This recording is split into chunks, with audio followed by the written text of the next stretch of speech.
Right friends, welcome back to newspaper editorials discussion. There are 4 aspects which we are going to deliberate today, and before going ahead I would like to tell you 2 points.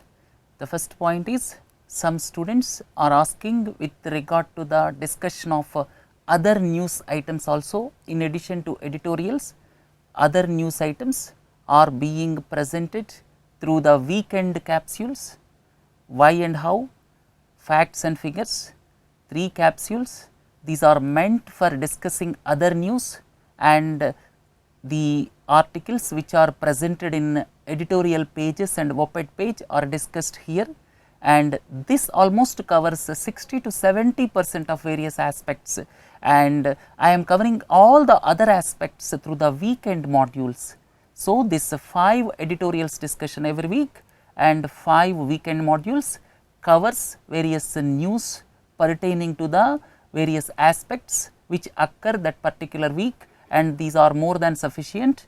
This is one thing. And second important aspect is, tomorrow is Republic Day 26th, and tomorrow there will not be any editorial discussion, and we will meet on Friday, and tomorrow articles I will discuss on Friday. So, these 2 things I would like to tell before going ahead, and 4 important aspects are there. Today, one is, Election Commission has given go ahead for the presentation of budget on February 1. This issue we are going to deliberate. Second important issue is, with the Trump as 45th president of USA, how India is has to craft our policies. That is one very important article in the newspaper today. Third thing is, important article and what the Prime Minister has not done, indicating all those things with regard to demonetization, article written by Padmanabhaiah. That is very important article. 4-5 points we are going to take. And the next one is, UAE Premier's visit to India as a chief guest of Republic Day, and in this connection one article appeared today in the Hindu, 2 articles in Times of India, and with regard to those articles we are going to deliberate. So, total 4 issues we are going to deliberate. The first one is with regard to the budgeting for the elections. Here you see the issue is, the state assembly elections are going to be held in 5 states, all of you are familiar with that, and now Supreme Court as well as Election Commission cleared for presentation of budget on February 1, and February 1 the government in fact preponed the budget by 1 month, and all those aspects we are going to deliberate in this context. And Indian Constitution, if you look at it, article 112 says about annual financial statement. The name of budget is actually annual financial statement, and it involves receipts and expenditure of Government of India for the year. The total budget, annual financial statement is for full year, and interim budget can also be presented. Interim budget takes care of expenditure, revenue, both for part of the year. If someone says interim budget, that is for part of the year, maybe for 3 months, 4 months, but remember it involves both receipts as well as expenditure. And if someone talks about vote on account is basically to authorize expenditure only. So, these things do not forget: regular budget, interim budget, vote on account budget. Regular budget, both income or you can say receipts and expenditure for the total year, and interim budget, both the receipts and expenditure for part of the year, maybe 3 months or 4 months.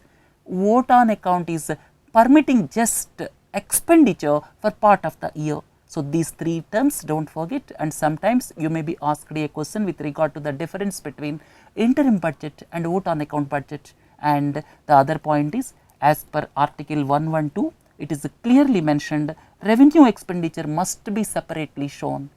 So, the Constitution does not speak about plan and non-plan expenditure. Constitution definitely speaks about revenue expenditure. This is one important point. And other important point is, there is a mention of charged expenditure. charged expenditure you can say is automatic. This does not depend on voting in parliament. So, therefore, charged expenditure, that is the wages allowances of the institutions like president as well as judges as well as the speaker of Lok Sabha, like that some institutions are defined and that expenditure is charged. So, these things do not forget. When you look at the budgetary process, what is the difference between charged expenditure, voted expenditure, what is the difference between revenue expenditure, capital expenditure, and article 112 talks about annual financial statement. We have discussed about this, and the budget invariably looks at finance bill, that means budget contains finance bill, and quite often we talk about finance bill. Finance bill talks about imposition of taxes. Finance bill talks about imposition of taxes. This is as per article 265, and article 266 talks about withdrawal of money from consolidated fund of India. Withdrawal of money from consolidated fund of India is as per article 266, and the government basically maintains accounts under three heads: consolidated fund of India, contingency fund of India, public accounts. That we will discuss in some other lecture, and this is broadly what I would like to tell you, because budget is going to be presented, and all those aspects about consolidated fund of India, contingency fund of India, public account, we will discuss sometime later. And let us go ahead. The present issue. What is the present issue? The present issue is postponing budget presentation in view of state assembly elections. Postponing of budget presentation in view of state assembly elections. In view of 5 state assembly elections, opposition wanted that budget is to be postponed to around second week of March, and opposition states two things. One thing is, in the year 2012, it was postponed when UPA was in power. Then second point which the opposition states is, if the budget is presented just before elections, it may influence the electorate. It may influence the electorate, and both the Supreme Court as well as Election Commission has given go ahead for the government to present budget on February 1, with only one condition, that there should not be any announcements particularly for 5 states which are going to go for elections, right. So, this is opposition viewpoint. Government viewpoint is budget is going to be presented on February 1. Previously, it used to be presented on the last working day of February. Now, it is preponed by 1 month.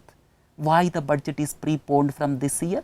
And 2-3 important aspects I told you several times. Budget is preponed from this year to the first week of February or last week of January. This is one aspect. Second aspect is railway budget is going to be merged with general budget. Third one is plan and non-plan distinction will go away, and only revenue and capital expenditure distinction will be there from this financial year onwards. And why the government preponed to February 1? The government preponed to February 1 to eliminate vote on account.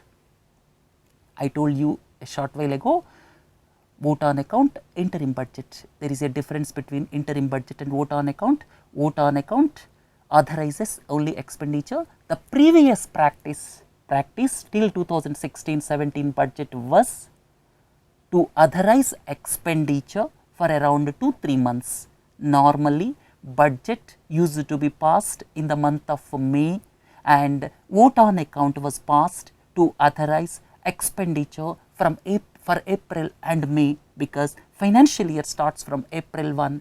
So, authorizing expenditure for 2-3 months is vote on account from this financial year. That means from 2017-18 financial year, this vote on account concept is going to go away. That means the budgetary process will be concluded before 31st March. Previously, budgetary process continued up to May.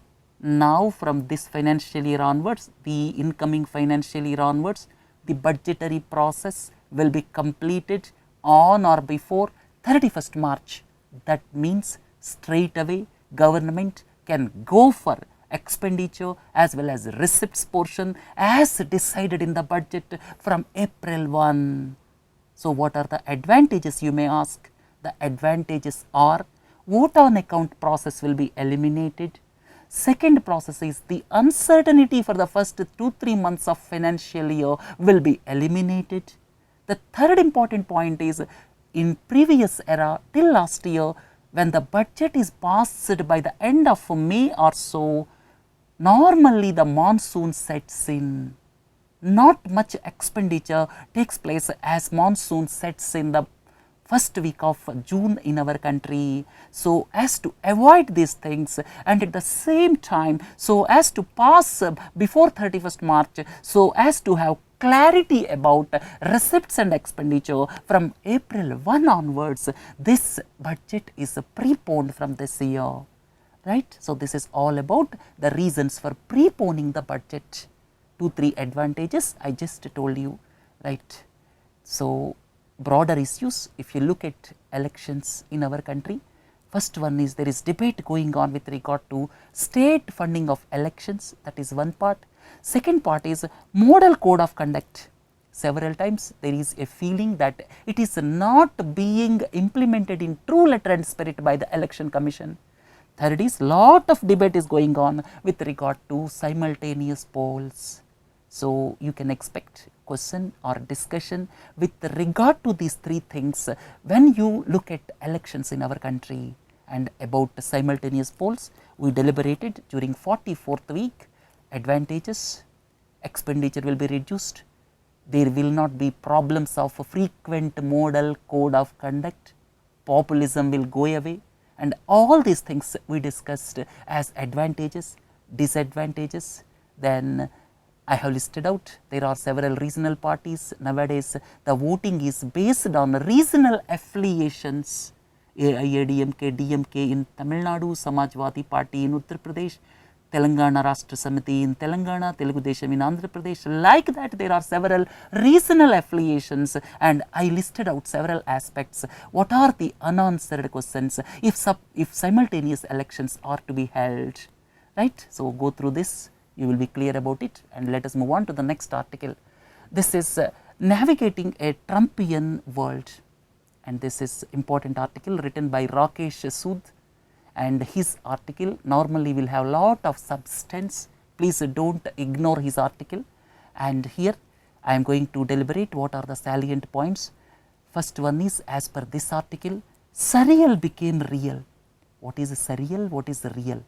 Surreal means unthinkable, only you can think of in dreams.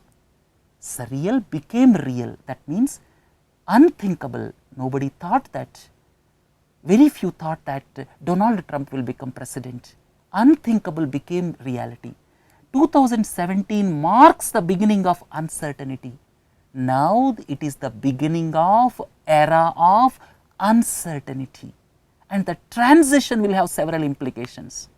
Transition from certainty to uncertainty will have several implications, right. So, here 2-3 important words, please do not forget. Post-truth I discussed during the first week. Post-truth means decisions based on emotions and personal beliefs, but not based on objective facts.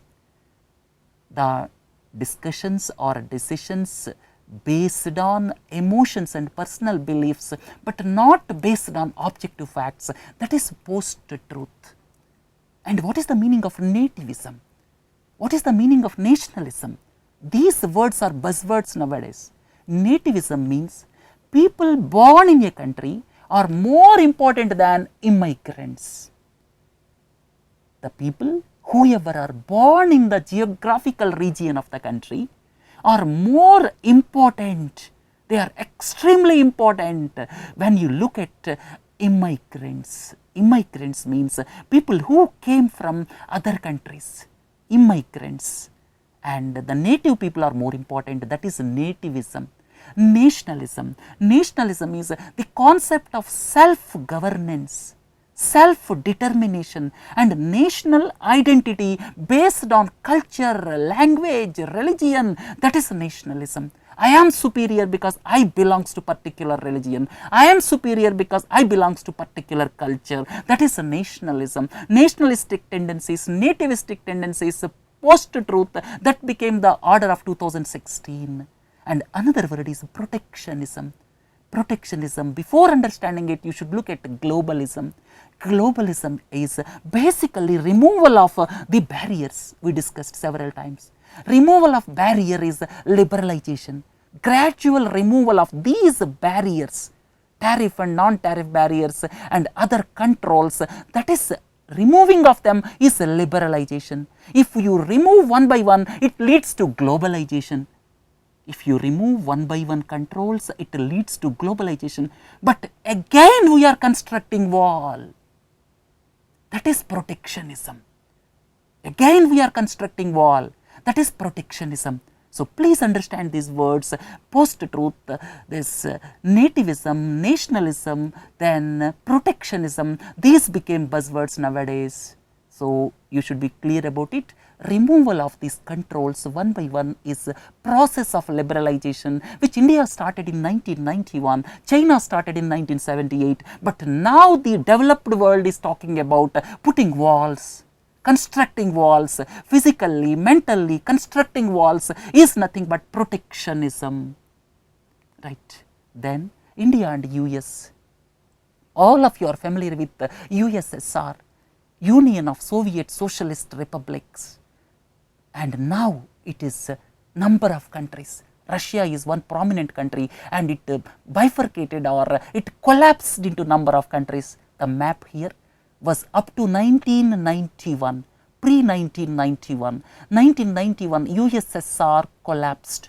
Subsequently, several countries formed like Belarus, Moldova, Ukraine, Georgia, Turkmenistan, Kazakhstan, Russia. All these countries were one union prior to 1991. In 1991, USSR collapsed.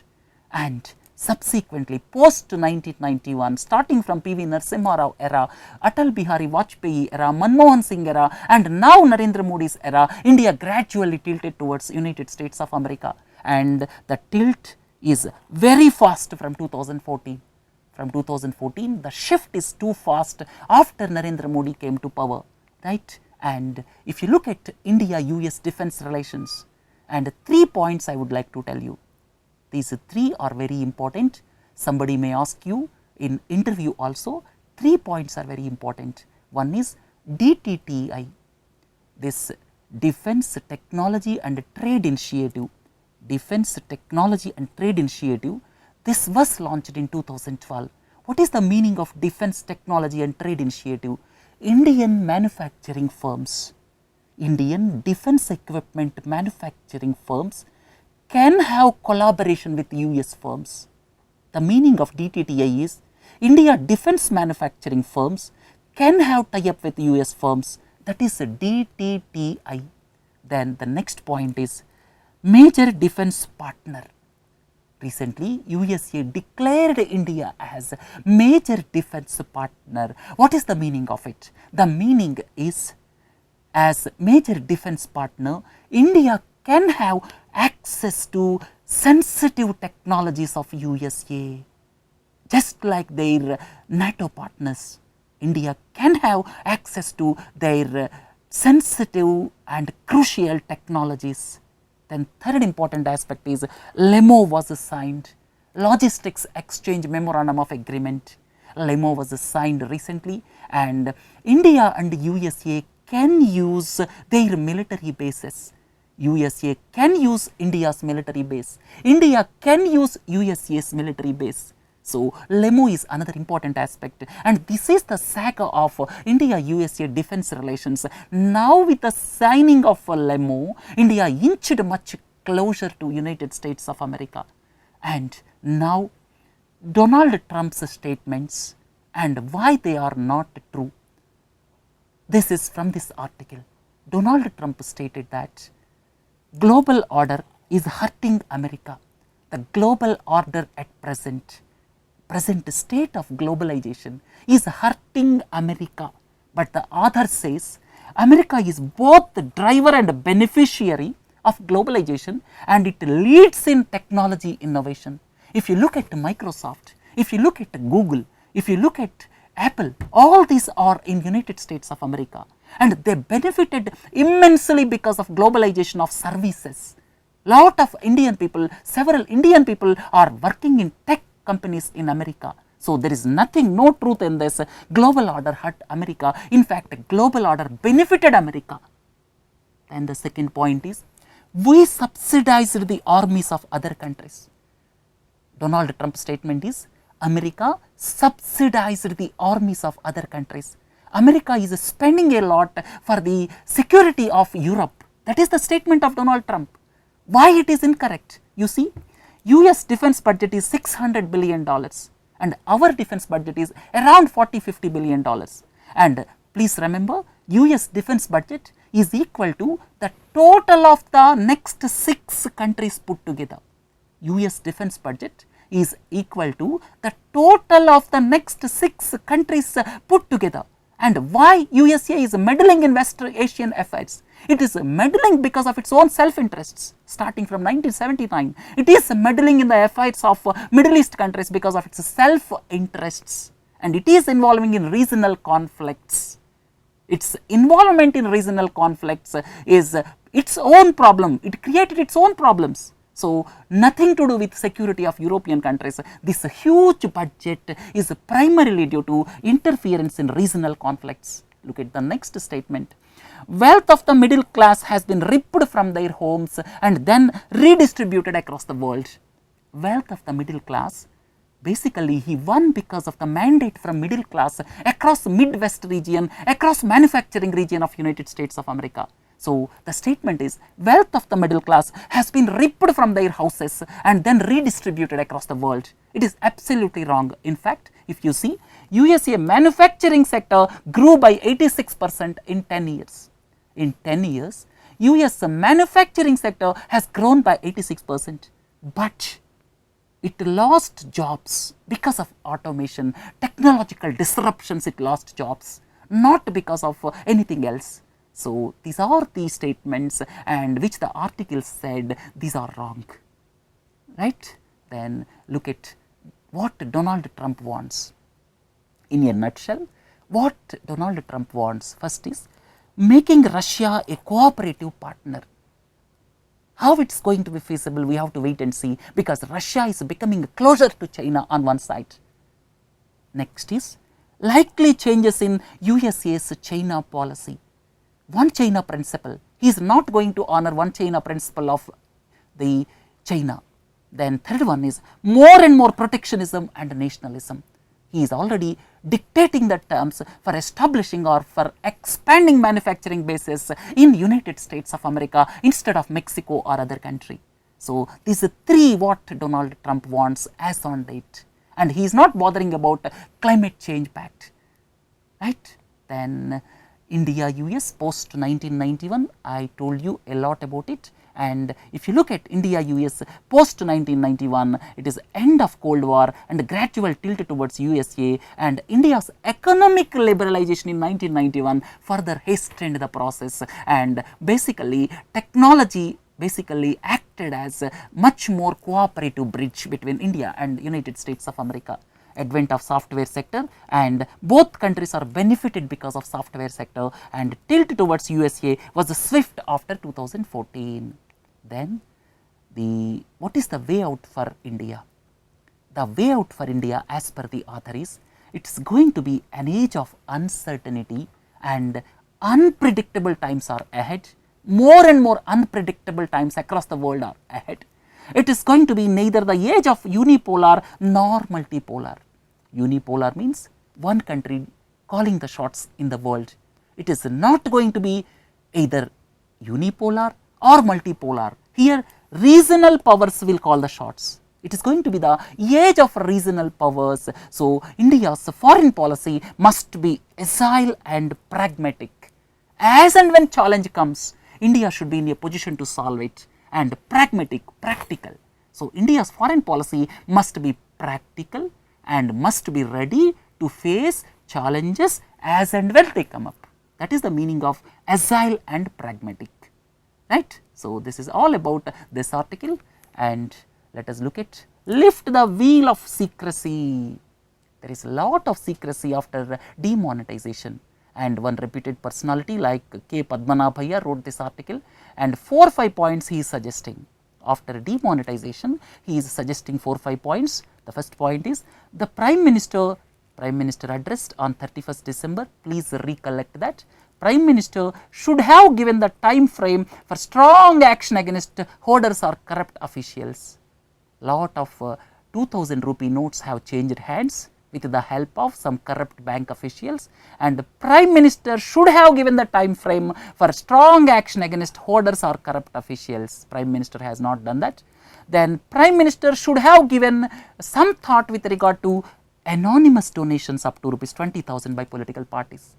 See the leeway given to the political parties. First one is they are exempted from income tax, exempted from RTA Act. They are not subject to RTA Act. Then required to maintain only book of accounts when the donation is up to rupees 20,000. They need not reveal the names. So, up to rupees 20,000, anonymous names of 1 crore, they can collect 20,000 crores. 1 crore people, 20,000 crores, they can straight away collect in the name of anonymous. And the important aspect is 90% of the funds are anonymous, 90% are anonymous. So, this itself indicates there is a lot of problem with political funding. Then how much money is deposited by political parties before and after November 8? Why the Prime Minister is silent on this aspect?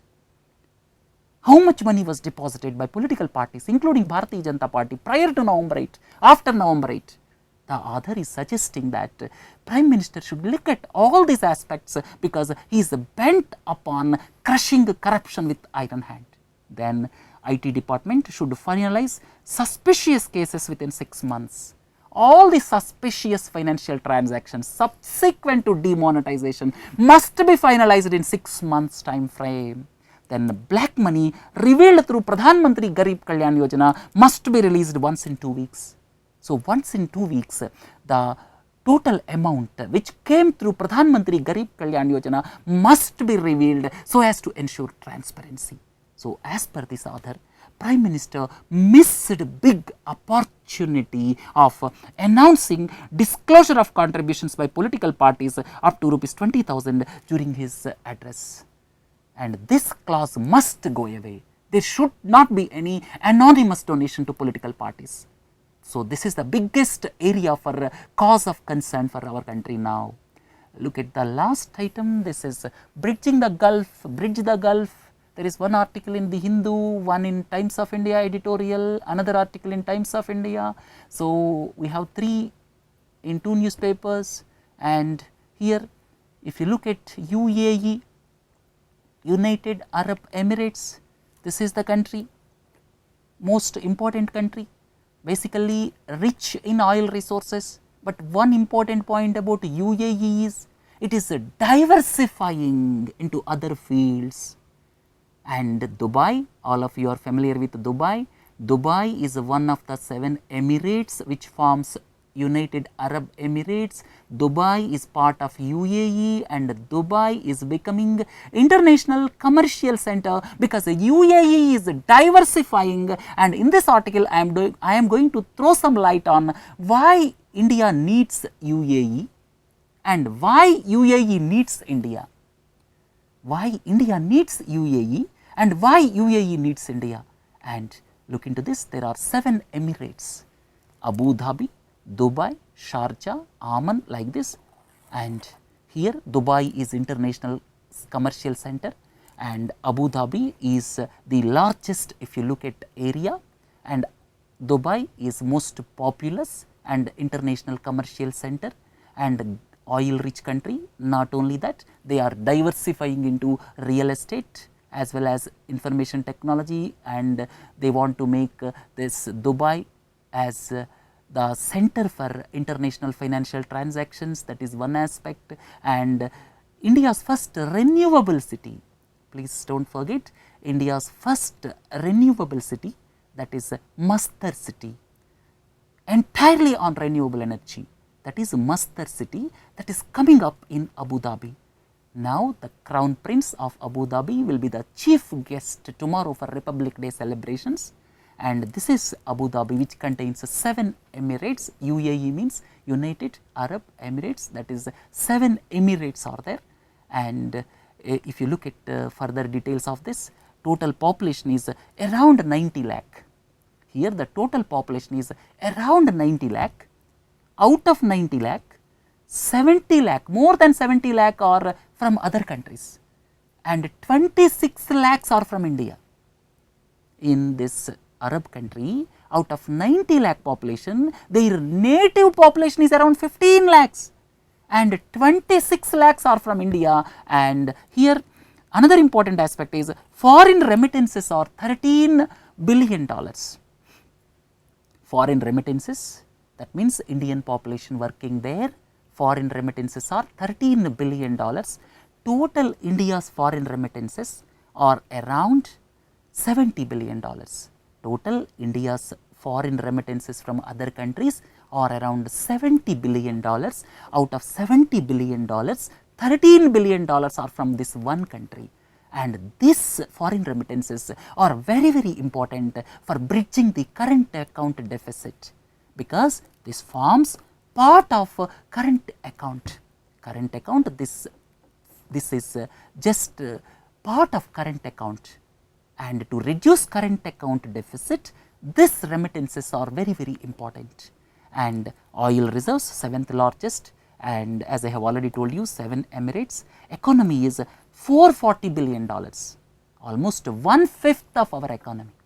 The population is less than 1 crore, including 70 lakh expatriates, and their economy is 1/5 of India's economy, right. Then if you look at further, this Gulf region and UAE, Gulf as a whole, in fact this country is one of the Gulf countries. I gave several details here with regard to UAE and Gulf, and I think if you find time you can go through this.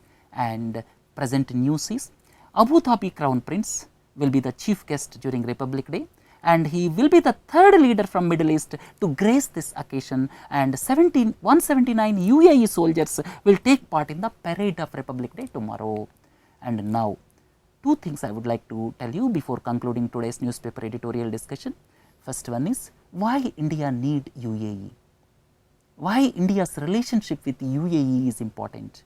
I listed 6-7 points. First one is country's population is around 90 lakh and 26 lakhs are from Indians are 26 lakhs, and their remittances play a vital role for bridging the current account deficit.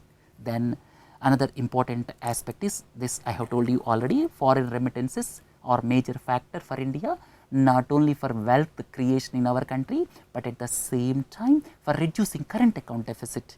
And another important aspect is huge sovereign wealth funds. You may have a doubt what is meant by sovereign wealth funds. Rich countries maintain these wealth funds.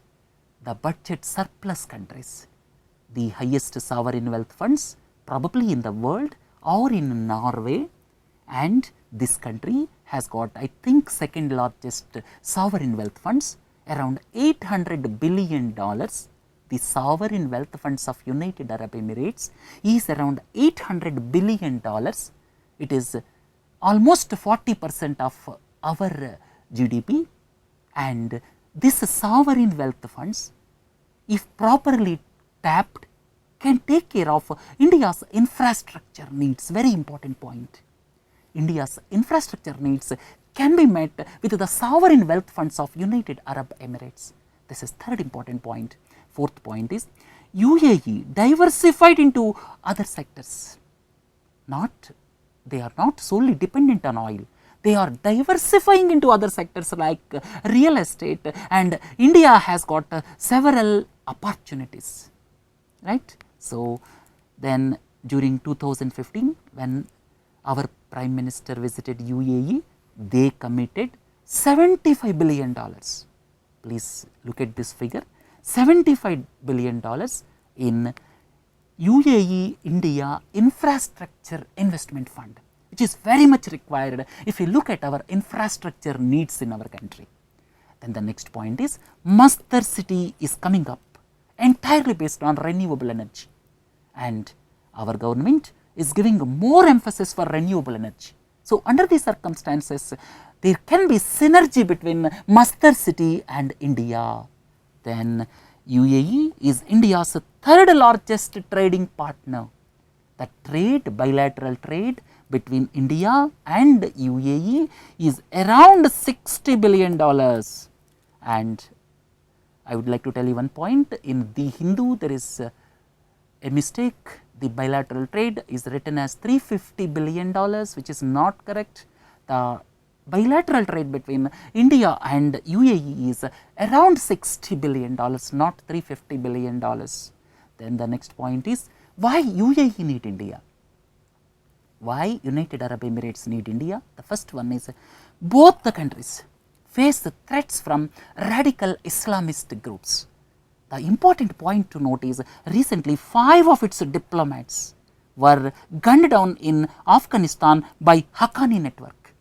In Afghanistan, in Kandahar, 5 of their diplomats were killed in Kandahar, and relations with India assumed a lot of significance in view of this, because the terrorism in Afghanistan is believed to be perpetrated by Pakistan. Under these circumstances, its ties with India have got special significance.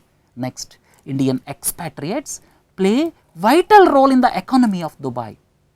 In fact, not only as a blue collar workers, I told you blue collar workers means the workers engaged in construction activity like construction workers, plumbers, bar benders, like that, they are blue collar workers. But Indian people have got significant stake in the economy of Dubai.